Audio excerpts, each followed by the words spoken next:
नमस्कार। आप देख रहे हैं द रत्नेश टॉक और मैं हूं रत्नेश रंजन। मेरे सभी सामाजिक परिवार के सदस्यों का बहुत बहुत स्वागत है। एक तरफ जहां हम 75वीं स्वतंत्रता दिवस मना रहे थे, वहीं दूसरी ओर अफगानिस्तान में तालिबान का कब्जा कायम हो चुका था। मर भी मुसलमान रहा है और मारने वाला भी मुसलमान है, पर भारत के मुसलमान कुछ भी बोल नहीं रहे हैं, जबकि ये वही मुसलमान हैं, वही भारतीय मुसलमान हैं जो इजराइल फिलिस्तीन के झगड़े में फिलिस्तीनी आतंकी संगठन हमास के समर्थन में राग अलाप रहे थे, सुर में सुर मिला रहे थे। और एक उदाहरण और है, वो फ्रांस का वो टीचर, जब वो कार्टून के संबंधित जो एक टीचर की गर्दन रेत कर उसकी हत्या कर दी जाती है, और उसके समर्थन में भारतीय मुसलमान उठ खड़े होते हैं। भारतीय मुसलमान ही नहीं, पूरे विश्व भर के मुसलमान। तो यह भी अपने आप में बड़ा प्रश्न है, काबिल तारीफ है कि मर भी मुसलमान रहा है, मार भी मुसलमान रहा है, लेकिन इस बार विश्व के सभी मुसलमान चुप है। काश कोई ग्रेटा थनबर्ग, मियां खलीफा, रिहाना या फिर मलाला अफगानिस्तान पर भी अपना ज्ञान बांटती, ठीक वैसे ही जैसे भारतीय कृषि कानून के संबंध में जो रैलियां हो रही थी, फर्जी रैली किसानों की, उसके समर्थन में ये लोग आ खड़े हुए थे। क्या अब कोई मलाला को मलाल होगा कि अफगानिस्तान में तालिबान का कब्जा हो गया है, जो कि वहां का एक आतंकी संगठन है? क्या रिहाना अब दुख भरे गीत गाएगी? वो अपनी पीड़ा ट्विटर पे व्यक्त करेगी, अपने गानों से वो सुर ताल मिला करके अपना दर्द बयां करेगी? क्या ग्रेटा थनबर्ग और मियां खलीफा जैसे इंटरनेशनल नंगा नाच करने वाले तुच्छ तथा कथित बुद्धिजीवी रुदाली विलाप क्या करेंगे? यह भी प्रश्न है। अब एक सवाल और जो गहरा प्रश्न है, और सबसे पहला और सबसे बड़ा, कि जिनको भारत में डर लग रहा था और डर लग रहा है, क्या अब वो अफगानिस्तान में जाकर बसना पसंद करेंगे? क्या या फिर वो अफगानिस्तान में टूरिज्म करना ही पसंद करेंगे? टूर पर जाना पसंद करेंगे क्या?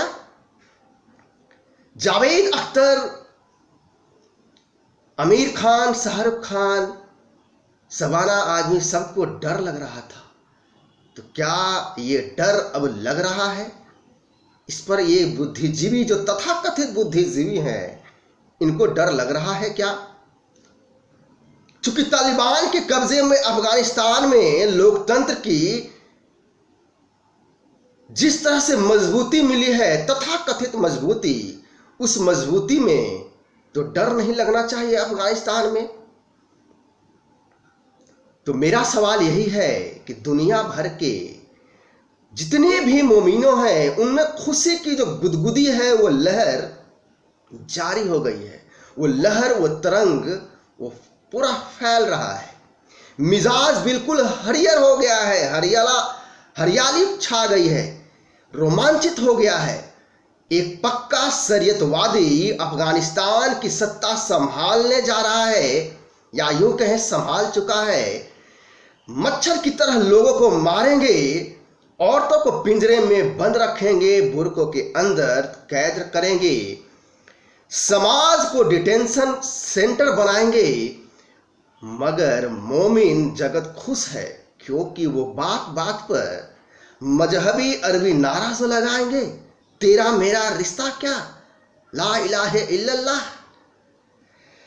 करीब 100 देशों में 180 करोड़ की आबादी है इनकी, लेकिन ये अपने 54 देश को छोड़ करके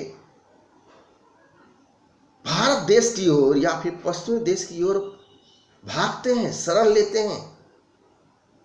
तो फिर इन्हें डर क्यों लगता है भाई?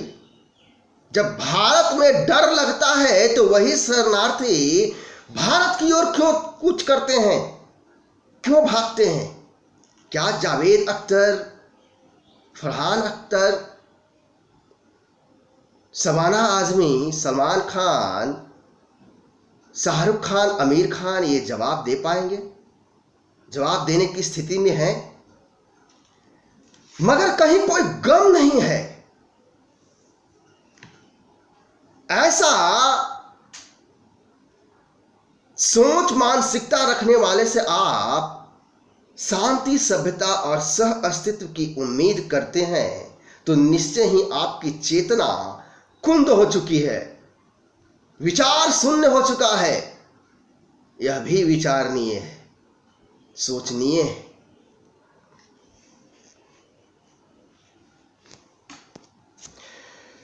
भारतीय मुसलमानों का एक बड़ा वर्ग बहुत ही खुश लग रहा है।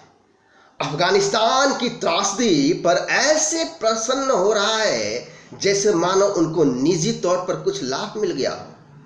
कुछ ऐसे तेजस्वी लोग हैं जो न सिर्फ इस उपलब्धि से प्रसन्न हैं। उपलब्धि कौन सी?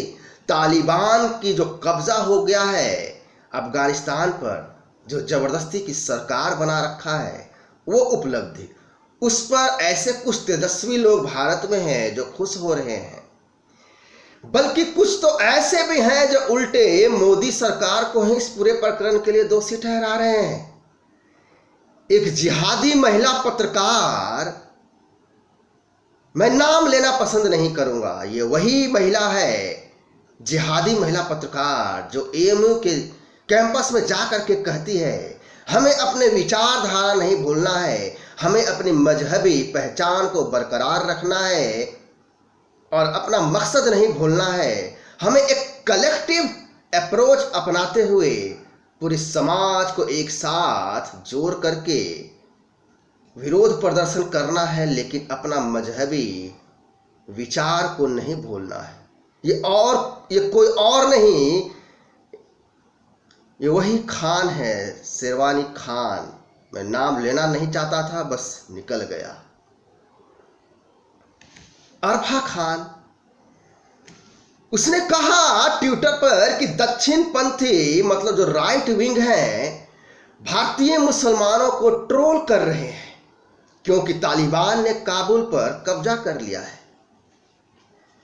सबसे बड़ी मानवता त्रासदी भी इनके लिए अवसर है, शर्म आनी चाहिए संघियों को। ये ट्वीट है अरफा खान का, ये आप उसके ट्विटर अकाउंट पे जाकर देख भी सकते हैं। क्या बात है, क्या सोच है। मतलब कि संसार में समस्या कुछ भी हो, हर चीज के लिए हिंदुत्व ही जिम्मेवार है। क्या वहां पर अफगानिस्तान में अभी कब्जा करने वाले बजरंग दल के हैं? क्या वहां पे कब्जा करने वाले आरएसएस के हैं, वीएचपी के हैं, बीजेपी वाले हैं? कोई संघी है क्या वहां पर? हर चीज के लिए हिंदुत्व को जिम्मेवार। हालांकि अरफा का यह ट्वीट भारत के कुछ कट्टरपंथी मुस्लिम को बचाने का एक प्रयास मात्र है, जो क्लब हाउस ऐप पर तालिबान द्वारा अफगानिस्तान पर कब्जा का उत्सव मनाते हुए पाए गए।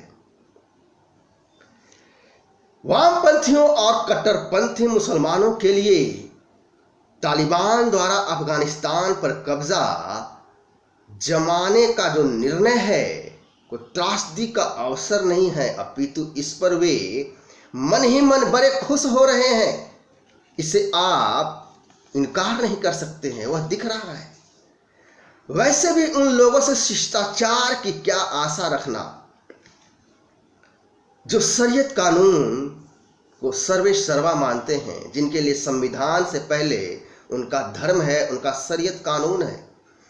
अफगानिस्तान में जो लोग आज पठान हैं, इस बात पे आप गौर करें कि जो लोग आज अफगानिस्तान में पठान हैं वह कभी राजपुताना हुआ करते थे।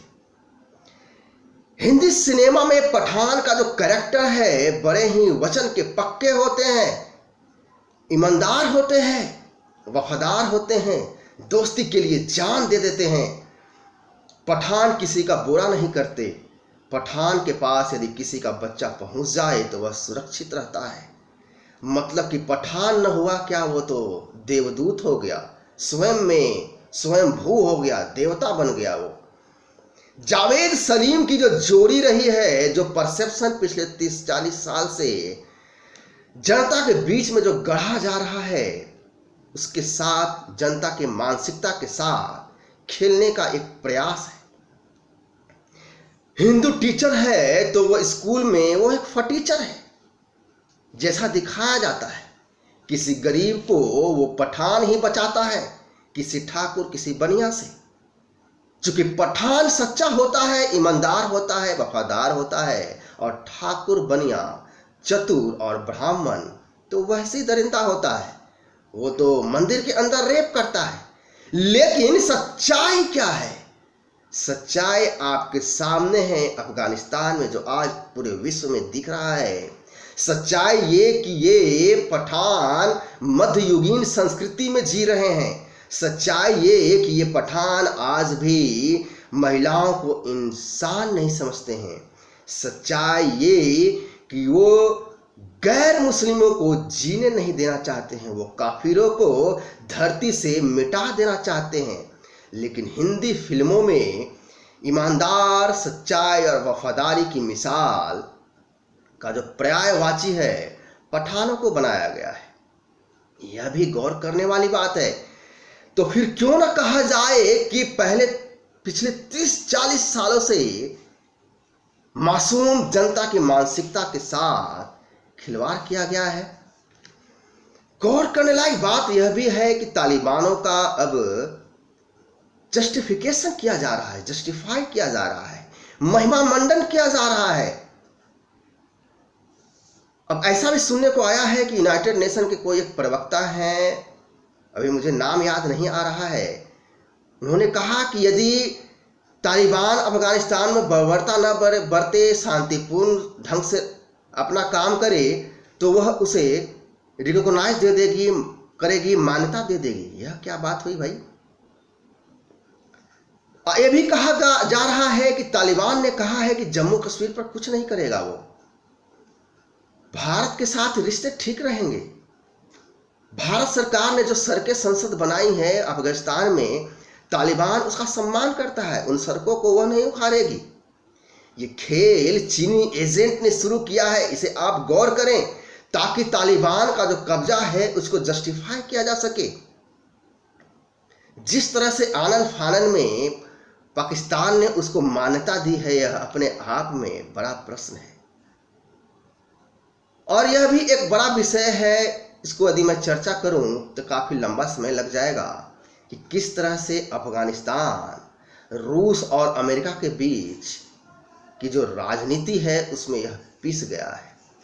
लेकिन ओवरऑल जिस तरह से तालिबान ने कब्जा किया है, या फिर कहें कि बड़े ही आसानी से प्यार से थाली में परोस करके उसे दिया गया है अमेरिकी सरकार के द्वारा, यह भी अपने आप में संदेह के घेरे में है।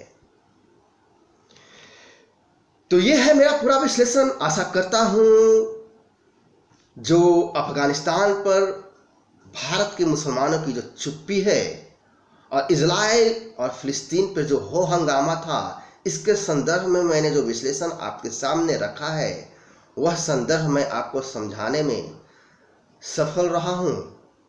मैं फिर मिलूंगा किसी दूसरे मुद्दे के साथ। तब तक के लिए नमस्कार, जय हिंद, वंदे मातरम।